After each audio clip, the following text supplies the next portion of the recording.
Hello viewers, welcome to Sanjeevini numerology. నేను host అక్షర విహారీ. ఈరోజు మనతో పాటు స్టూడియోలో అనిల్ రాజ్ టీకొండ గారు ఉన్నారు. మరి సార్తో మాట్లాడి న్యూమరాలజీ గురించి మరికొన్ని విషయాలు తెలుసుకుందాం. Hello sir. సార్, మీరు చెప్పారు ప్రీవియస్ ఎపిసోడ్లో అంటే న్యూమరాలజీతో పాటు ఒక యాడ్ ఆన్ ఇంట్రడ్యూస్ చేయాలనుకుంటున్నారు. సో దాని గురించి చెప్పండి. అంటే మీకు ప్రీవియస్ ఎపిసోడ్లో నేను ఎక్స్ప్లెయిన్ మెయిన్ ఇంటెన్షన్ ఏంటంటే చాలామంది ఇప్పుడు మనం ఇంతమంది ఇంత ప్రయత్నాలు చేస్తున్నాం. మెయిన్ మోటో ఎందుకండి? లైఫ్లో సక్సెస్ కావాలని. సక్సెస్ అనే వర్డ్ అనేది చాలామందికి చాలా ఇష్టం. కానీ నా ప్రకారం నేను ఎన్నోసారి సక్సెస్ అనే దానికి నేను ఒక ఓన్ డెఫినేషన్ అనేది ఇవ్వడం జరిగింది. సక్సెస్ అనగానే చాలామందికి మీరు చూస్తే డైరెక్ట్లీ ఆర్ ఇండైరెక్ట్లీ ఏంటంటే నేమ్, ఫేమ్, మనీ. ఓకే, అయితే నేను ఏదైతే ఫస్ట్ డెఫినేషన్ ఇచ్చానో సక్సెస్ అంటే సక్సెస్కి నేను ఒక ఓవరాల్ ఎలాబరేట్ డెఫినేషన్ అని ఇచ్చాను. అంటే SUCCESS, ఇదే కదా సక్సెస్ అంటే. మీరు ఎప్పుడైనా సక్సెస్ కావాలంటే మీరు గమనిస్తే మీకంటే ఒక సోర్స్ ఉండాలి.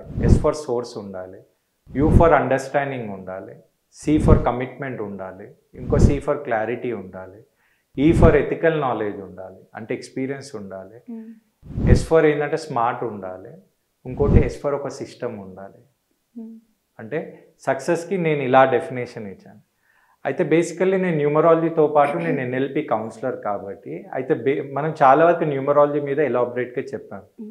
అయితే మీరు గమనిస్తే న్యూమరాలజీలో ప్రతిసారి మనం మాట్లాడినప్పుడు డేట్ ఆఫ్ బర్త్ తీసుకొని మీ నేమ్ని మేము అడ్జస్ట్ చేస్తున్నాం, మీకు మీ లక్ అనేది మనం ఫిక్స్ చేస్తున్నాం, మీకు రిజల్ట్ అనేది వస్తుంది. కానీ మీరు గమనిస్తే మీరు ఒక పర్టికులర్ పర్సన్, ఇప్పుడు మీరే ఒక పర్సన్ అన్నప్పుడు మీ లోపల 4 సక్సెస్ అనేది 4 విధంగా డిఫరెంట్ ఉంటుంది. ఒక పర్సన్కి ఒక బాడీ వైజ్ సక్సెస్ కావాలంటే బాడీ వైజ్ సక్సెస్ అనేది ఏంటంటే ఒక గుడ్ హెల్త్. కరెక్టా కాదా? మీ బ్రెయిన్ వైజ్ సక్సెస్ కావాలంటే ఒక బెస్ట్ కెరియర్ అండ్ ప్రొఫెషన్. కరెక్టా కాదా? కానీ మీ మైండ్ వైజ్ కావాలంటే ఒక మంచి ఫ్యామిలీ అండ్ గుడ్ రిలేషన్స్. కరెక్టా కదా? మళ్ళీ అదే మీ సోల్ వైజ్ గమనిస్తే సాల్వేషన్ అండ్ కర్మ, లక్. చూడండి, మన లోపలనే సక్సెస్కి 4 జోన్స్ అంటే mentally, physically, emotionally and spiritually సక్సెస్కి మీనింగ్స్ అనేది వేరుంది.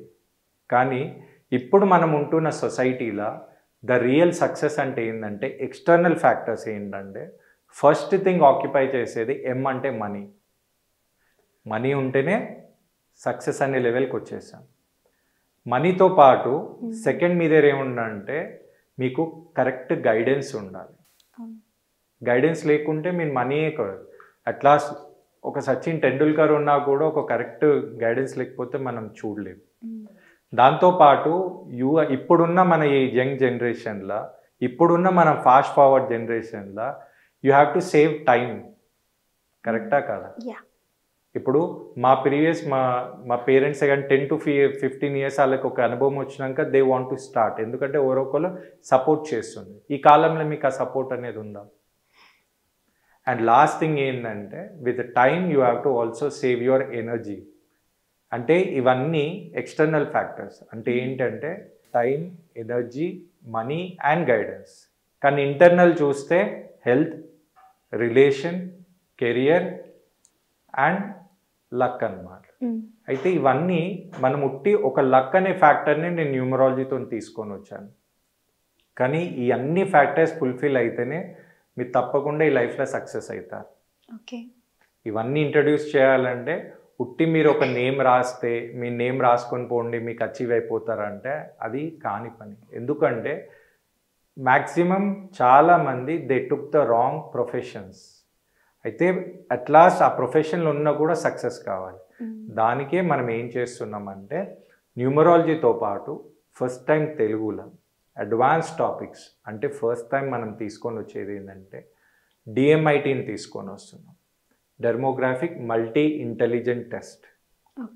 దాంతోపాటు అడ్వాన్స్ లా ఆఫ్ అట్రాక్షన్ని తీసుకొస్తున్నాం. చాలామంది లా ఆఫ్ అట్రాక్షన్ అంటే విన్నారు, కానీ అడ్వాన్స్ లా ఆఫ్ అట్రాక్షన్ని తీసుకొని వస్తున్నాం. దాంతోపాటు చాలామందికి ఆర్ట్ ఆఫ్ మేనిఫెస్టేషన్ అనేది తెలియదు. ఆర్ట్ ఆఫ్ మేనిఫెస్టేషన్లో కూడా అడ్వాన్స్ విజువలైజేషన్ అని, విజన్ బోర్డ్ అని, మళ్ళీ కొంతమంది విన్నది హోపోనోపోన్ మెడిటేషన్ అని తీసుకొని వస్తున్నాము, అది కూడా అడ్వాన్స్. దాంతోపాటు మీరు గమనిస్తే చాలామంది మనీని అట్రాక్ట్ చేయాలన్నా, హెల్త్ని అట్రాక్ట్ చేయాలన్నా ఇప్పుడు మీరు చూసేదన్నీ ఏంటంటే స్విచ్ వర్డ్స్. స్విచ్ వర్డ్స్లో అడ్వాన్స్గా స్విచ్ కోడ్స్ అంటే ఏంటి, వేదిక్ స్విచ్ వర్డ్స్ అంటే ఏంటి, సీగల్స్ అంటే ఏంటి అనేది కూడా మనం న్యూమరాలజీతో పాటు ఇవన్నీ తీసుకురావడం జరుగుతుంది. దాని తర్వాత వచ్చేది ఏంటంటే మనము చాలామందికి ఇప్పుడు డిజీజెస్ అనేది వస్తుంది. అంటే డిజీజెస్ మీరు గమనిస్తే ఇప్పుడు డాక్టర్స్ కూడా చాలామంది చెప్పారు, డిజీజ్ అంటే disturbance in easy flow of energy. చాలామందికి హెల్త్ ప్రాబ్లమ్స్ అనేది సైకోసోమాటిక్ డిజీజెస్, అంటే మనం ఆలోచించే దాన్ని బట్టి మనకు డిజీజెస్ వస్తాయి. దానికోసం మనం కొంచెం బ్యాచ్లర్ రెమెడీస్ కూడా తీసుకురావడం జరుగుతుంది, దాని మీద ఎక్స్ప్లెనేషన్ ఉంటుంది. ఇక లాస్ట్ ఏంటంటే మీరు ఎంత చేస్తున్నా కూడా సంథింగ్ ఆపుతుంది, అంటే ఎందుకో నేను లైఫ్లో అచీవ్ చేయలేకపోతున్నా, నా కర్మలు ఇది ఉందా లేదా అంటే ఆ ఆప్షన్ కూడా తెలియాలనే ఉద్దేశంతో మనం తెలుగులో అంటే వేరే వాళ్ళు ఎక్స్ప్లెయిన్ చేసి ఉండొచ్చు, కానీ ఇన్డెప్త్గా క్లారిటీ ఇంకు ఆకర్షి రికార్డ్స్ అనేది తీసుకురావడం జరుగుతుంది. అంటే ఎన్నో టాపిక్స్. అందుకే ఇప్పటి నుంచి మన యూట్యూబ్ ఛానల్ ఏంటంటే ఓన్లీ సంజీవిని న్యూమరాలజీ అని కాకుండా థింక్ బాబా అనేది ఆల్రెడీ మనం ఫస్ట్ ఎక్స్ప్లెయిన్ చేసిండే, కానీ ఈ ఛానల్ అనేది ఎలా అయితే మనం కూడా అప్గ్రేడ్ అవుతున్నామో నా ఛానల్లో మీకు ఇప్పుడు సంజీవిని న్యూమరాలజీతో పాటు థింక్ బాబా అనేది క్లబ్ అయి వస్తుంది. ఈ రెండిటితో పాటు మనం ఈ టెక్నిక్స్ అనేది మనం ఫాలో అవుతూ తప్పకుండా మనం అనుకున్న గోల్ అనేది సక్సెస్ కావాలని మెయిన్ ఇంటెన్షన్తో ఇవన్నీ మనం యూట్యూబ్ ఛానల్లో ఇంట్రొడ్యూస్ చేస్తున్నాం. Really nice. చాలా మందికి న్యూమరాలజీలో ఉన్న రకరకాల డౌట్స్ అనేవి క్లారిటీ అవుతాయి అనుకుంటున్నాను. సో విన్నారు కదా అనిల్ రాజ్ గారు చెప్పింది. సో వీటి గురించి మీరు ఇంకా ఏమైనా తెలుసుకోవాలనుకున్నా, మీ లైఫ్లో ఇంకా సక్సెస్ని సాధించాలనుకున్నా వెంటనే కింద కనిపిస్తున్న నెంబర్కి కాల్ చేయండి. Thank you sir.